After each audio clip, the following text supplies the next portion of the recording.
I love these colors. This is so beautiful. Thank you. Yep. The yellow and the red? Salisbury University colors, so we had to do that for homecoming. Perfect, perfect. Well, it is November, and we are on Salisbury University campus, and with me is Will Lowry, who is the head horticulturist. That's It's right. so great to have you, Thank you. showing off this gorgeous garden. Thank you. Thank you. Yeah, Good to yeah. hear. Okay, so what we're going to do is we're going to show you what the professionals do this time of year in November. I mean, I've gone ahead and showed you what I do in my little garden, how I plant things in a pot and all that kind of stuff. Well, we're going to see what they do. I want to share some of the awesome color combinations that they have, and this is just a really good design right here. So we'll just go ahead and pick this guy's brain. Okay, all right. So now this is the fall color, so, but Right. you were saying something earlier about that these are going to go out soon? Well, we'll change these out. We do 3 changes a year in this bed, mostly for spring color, summer color, and autumn color. Okay. Well, now, will you keep these here a little bit longer? We'll keep them just a little bit longer, not Okay. too much longer. If you look at the mums, the red is fading really Yes. fast, so it's about time that they need to come up. And plus, it's about time that we need to start planting tulip bulbs. This Oh, perfect time for that, so we this- need to get all that. this whole mound will be tulips? Yes, yep, the whole bed will be. Okay, what color combination are you going to have for the tulips? This year we're going to do white and yellow. We Okay. usually put in about 3,000 tulip bulbs, and we do it all by hand. 3,000. Yeah. Wow, that's amazing. Well, you have to share those with me a little. Okay. Okay, and then in the springtime, what are you going to do for spring colors, annual colors? Okay, all right. Or have you thought that far? We haven't really gotten there yet. Okay. We have been told by our grower that he wants us to start thinking of what colors we do. But Good. this bed is obviously in front of Holloway Hall, so it needs to be really showy and really nice looking. So we'll put something in here that's going to pop really nice with the colors. And a lot of times I'll try to go with some combination of maroon, gold, or white. Right, because those are the Salisbury school colors. colors, That's yeah. absolutely perfect. Wow. Well, this is neat. So how long does it take you to do all those tulips? We can knock it out in a full day Wow. if we have enough people that are helping us. Okay, okay. Now, do you leave the grasses, or those are annuals though, aren't they? The grasses are annual, so we'll pull everything out of the bed. Look at some of the coleus has already been hit by a little bit of frost, Right. so it's time to come out. Okay. But this bed, everything will come completely out. Right, and even though I love the lantana, this is definitely an annual here. Yeah. Right. yeah. So next year, basically, you're going to have a totally different look. Right.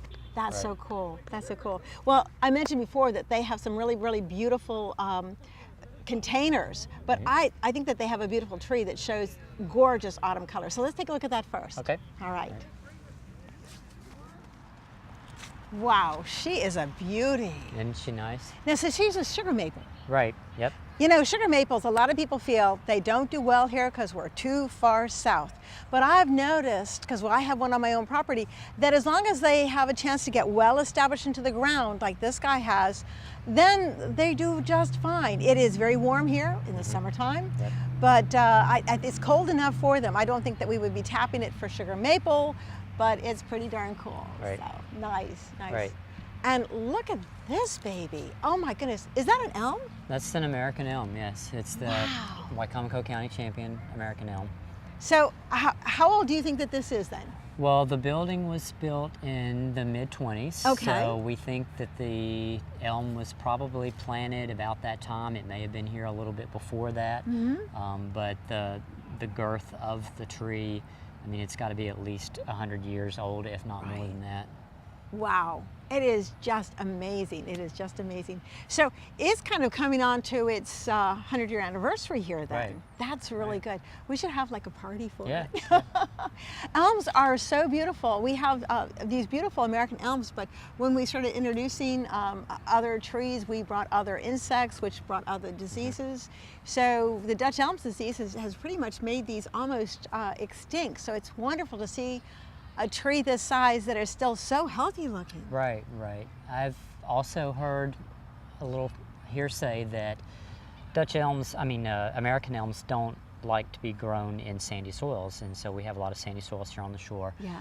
But the fact that this one has done so well in the sandy soil makes you think that the tree was really fighting to survive and really fighting to grow. So maybe that had something to do with the Dutch elm disease of trying to keep it away from the tree. Yes, yeah, because it was constantly, we're like moving on, driving into this.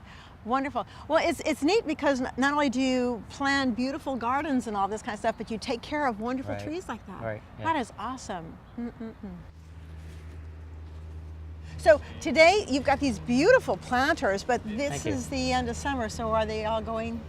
Yeah, we're getting ready to start planting tulip bulbs, and we put a lot of our tulip bulbs in our pots. Okay. So we need to clean the pots out first. Okay, so off goes the lantana and the coleus. But look how gorgeous these are. I love the color combinations that you have here. Thank you. So you don't save any of these. We usually compost all of our coleus, all of our lantanas. Okay. We do save a good bit of our cannas over here because we like to use them every year. Yes, I love the different leaf shape the different leaf colors on this one. This is really pretty. So this is the bright orange, which I'm not fond of the color, but I love the foliage. Okay, yeah, the foliage is really nice. Do you cut the leaves down a little bit first? What we usually do, if we're going to dig them out, we'll leave the leaves and the stalks on for maybe a month or so, and that way they can go completely dormant and desiccate themselves and all. And then all of what you see up here is going to go down into the corms and help build up the starch that the plant needs to survive over the winter. Perfect. So we'll dig it up, and then maybe a month later we'll come back and cut everything off and then store them in the basement. That's perfect. That's absolutely perfect. Now, I'm surprised, but the cannas that I have in my garden, I planted them out. Some of them are close to the house, but some of them are way out from the house. Right. And with this warmer temperatures that we've been having, they've survived. Yeah. But now these are in a container, so maybe not so much. Yeah, we leave a lot of the cannas out in the beds over the winter, but any of them in the containers, this container will be totally different next summer anyway. Yes, so the color combination might not work, so we'll just go ahead and dig the can up and plant it somewhere else on campus next year. And that's kind of fun to be able to have a clean start, brand new palette of colors and textures. You are so lucky to do that. Now notice out here you've got a really pretty mum, and you said that on these things you actually plant the mum in the container in a container. Yeah, it's easier to water, and we'll start pulling the mums out, but we can go ahead and do that now. It's planted in a container. Right. And we just dig a hole and stick it down in there. Yes. And it's easier to water that way. Right. Now, all of the mums that we plant in our flower beds we'll usually take out of the container and plant in the bed. That way it can take up the water from the irrigation easier than having it sit in the pot. Yes. It's a little bit harder for get to water that way. That's so cool. Now, you mentioned you're planting tulips here. That'll be beautiful in the springtime. Do you have a problem with squirrels, though? We do. What do you do about them? Because don't they love... Yeah, we have a lot of squirrels on campus, obviously. And so what we'll do after we clean the beds out and plant all of our bulbs, we usually get like bird netting that you put over top of like blueberries or other cover crops like that. Or an ornamental pond to keep the leaves from going in. All right, yes. So we'll do that and we'll secure that to the pot and then mulch over the top of it. And that'll mostly keep the squirrels from digging in there. Once they start digging in there, they'll see the netting in there and they'll get frustrated and go somewhere else. Now what we'll have to do come spring is when the tulips start popping up, we have to be really vigilant and either remove the netting or start cutting away little bit by bit so that the tulips can come up. Because even if we do remove the netting too early, the squirrels will still get in there and dig the bulbs up and take them. I like the idea of trimming just as the bulbs are coming up. That's fabulous. And that's something homeowners could do. All you have to do is remember to keep it snipped so that the tulips won't get pushed against the netting and get deformed. Wonderful, wonderful. Well, I'm going to let you get back to work, but we'll catch up to you later on, okay? Okay, all awesome. right, thanks. Thank you.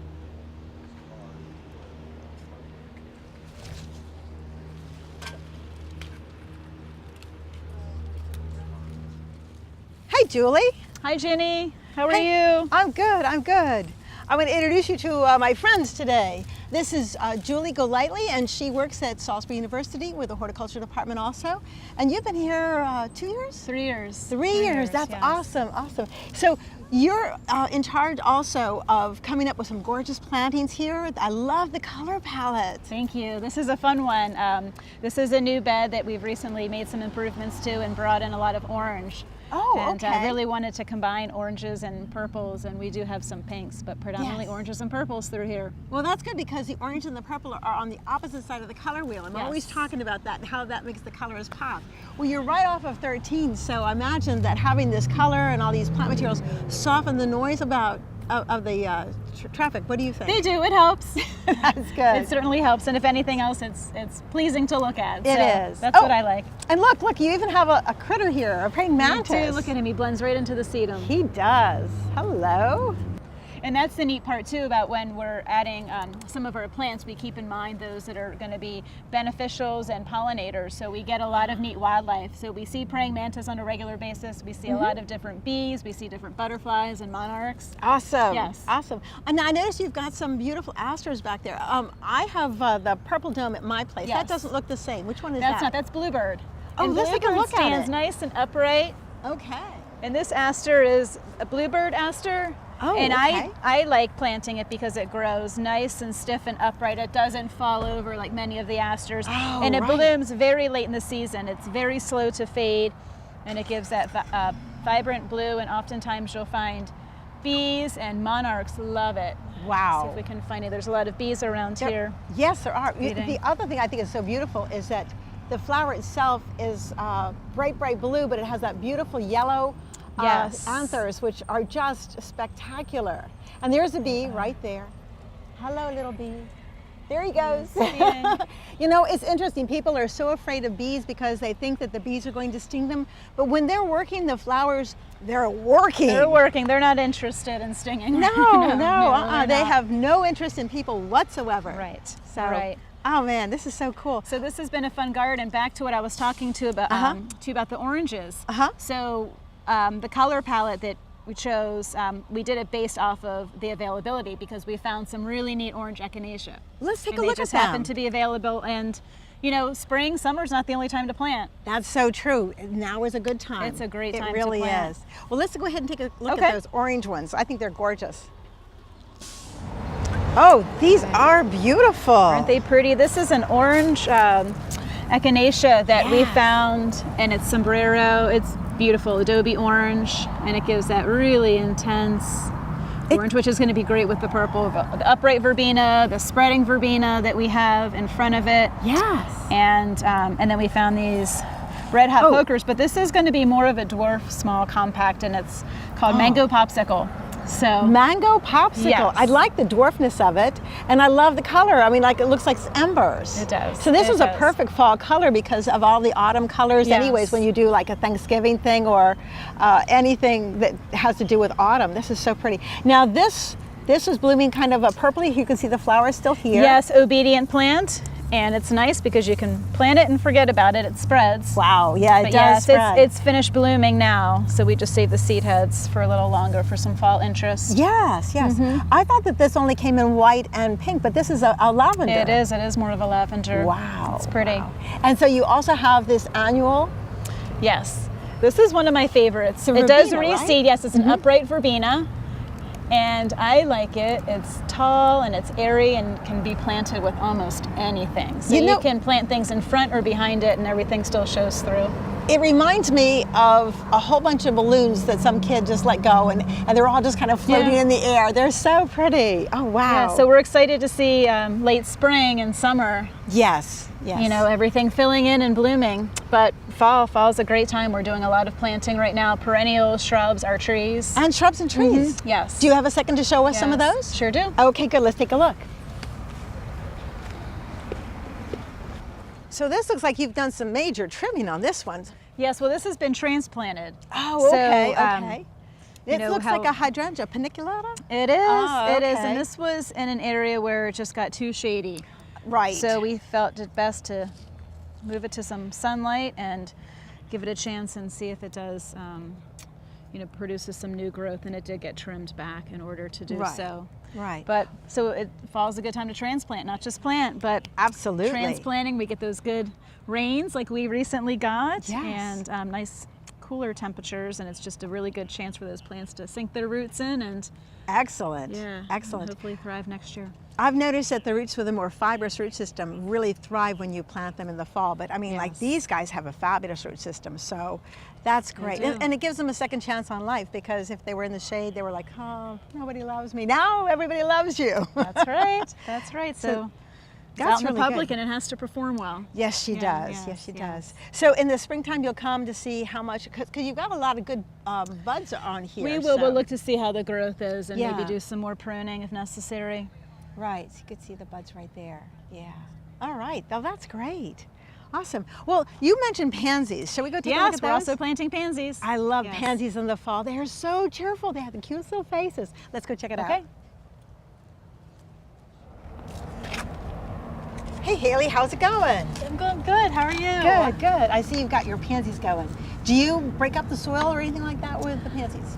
If the roots are really root bound, we break them up, but these are really soft, so we don't have to. Okay, good, good. And how do you like them to plant them? A little high, a little low? It depends on the site, but for the pansies, I do like to plant them just a little bit deep, and that's just a personal preference. Okay. I like to do that. I find that way they don't flop from side to side, and then they're just less prone to any other injury. It's already, a lot for them to tolerate through the cold winters and the snow and ice if we do get that, but I find that just a little bit deeper with a little bit of mulch, and they usually get tucked in and nice and full that way. Well, that's good, especially since they're up on a little hillside also. Yes, we do get good drainage here. That's really good. Now, I noticed that you've got yellow, which I absolutely love the color, and it matches the Salisbury University sign. Yes. But you have to be careful in certain situations. I don't think so much here, but I know that in College Park, yellow is the preferred color for the deer to eat. Oh, interesting. Yes, and I had no idea that they had an active deer population on campus, so that was pretty cool. Yeah. Yes. Well, we haven't had to worry about deer too much on campus, but one of the reasons we use yellow is because it's one of the school colors. So it works nicely with the brick, and it adds a little brightness in the winter. It does, it does. Now notice how very even it is. This is so beautiful. So you do that so that it'll all kind of grow together? I do. I stagger. Sometimes we plant in rows, so it depends how you look at it. But yes, that way it grows in nice and full. And it'll just make a mass. We also have tulip bulbs in here as well. Oh, good. So there are red and yellow tulips. So in the spring we will get a really nice display. We'll have to come back in the spring to take a look at it. Now, how long do you leave your pansies in the springtime? As long as they last. Okay, so as long as they last, and we don't do a lot of pansy planting. Okay. We have select sites through campus where we will plant the pansies, and then usually until our spring annuals or summer annuals are ready. Right. Oftentimes it just depends on the weather. Right, because sometimes these can go till June. They can. And it's time to pull them out. It is time. How often do you have to come by and deadhead them? Do you have your students do that, your student workers? We do, yes. Students and myself. Once every 7 to 10 days. Okay. Typically. So Haley, that's one of the things that you do also, isn't it? Yeah. Yeah, very cool. It's wonderful to meet you. You too. And you did a beautiful job. This is absolutely gorgeous. Thank you. Okay. Thanks, Haley. Hey, Hunter, how's it going? It's going well. Good, good. Wow, look at all these tulips. That's a lot of tulip bulbs, yep. Wow, so this is what you're going to be using? These are all the tulips that we'll be planting on campus in the next couple of weeks for our spring display. And we've got probably about 4,000 or 5,000 bulbs right here. Wow, so how many are in a bag? Each bag usually holds about 100 bulbs. Wow. Oh, these are heavy. Yeah. Oh, I love the name. Thanks and praise. Yeah, this is the yellow and white variety that's going to be in Holloway Circle this spring. Oh, that'll be beautiful. And I can see by the size of them that these are all good-sized tulip bulbs. Yeah, they're really nice and plump. They have a lot of starch in them, so they should grow really well. They should. Now, you keep them down here in the basement? We keep them in the basement until we plant them because it's a little bit cooler down here. We don't want to put them out anywhere in direct sunlight or outside. If it gets too cold at night, they could freeze. Or if it gets too warm in the summer, we don't want them to dry out. So this is perfect area for them. Yeah, because they can bake outside. That's really good. Wow. Well, thank you so much for sharing all that you have. And Hunter, thank you so much too. It was so cool to be able to meet all of you guys and for sharing, how you do containers and everything else. And thank you guys for joining us on Delmarva Gardens. You've been able to see what the professionals do in November. They were planting, they're going to be planting tulips soon. They planted pansies, trees and shrubs, and you saw the gorgeous fall colors. So there's so much to do out in the garden play out in the garden. So thank you for joining us for Delmarva Gardens right here on Pack 14.